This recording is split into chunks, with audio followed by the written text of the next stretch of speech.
TikTok. Pourquoi ça? Plan de monétisation et localisation, 2 poids 2 mesures, on en parle.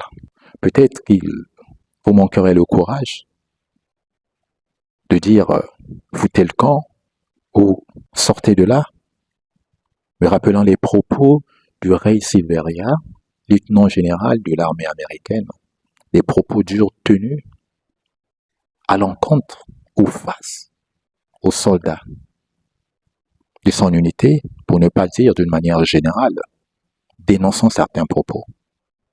Le racisme, mais ce n'est pas le cas pour vous.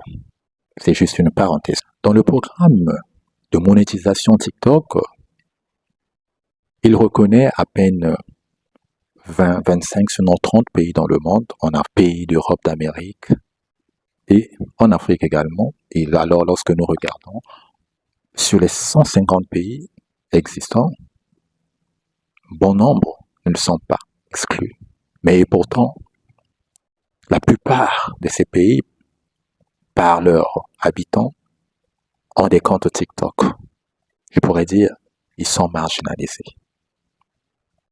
Alors l'avantage de ces programmes permet finalement à ceux qui sont créatifs de pouvoir bénéficier de leurs produits, pouvoir bénéficier en retour, que ce soit en monnaie ou encore en visibilité. Et malheureusement, pour y arriver, on est obligé d'être fou, on est obligé d'usurper d'identité, on est obligé de pratiquer faux et usage de faux.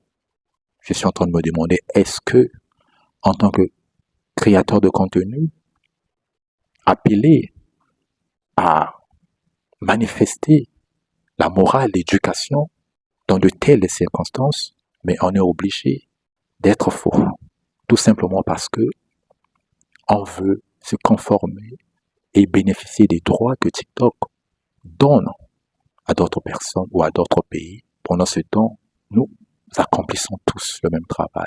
Le travail pour lequel ce ne serait pas la position géographique ou du pays qui devait primer, mais beaucoup plus la compétence, la créativité. C'est ça l'unité de mesure. C'est avec ces armes qu'on peut qualifier les gens et leur donner ou encore leur primer, et non pas parce qu'ils sont ce qu'ils sont dans un pays ou dans un autre. Dommage.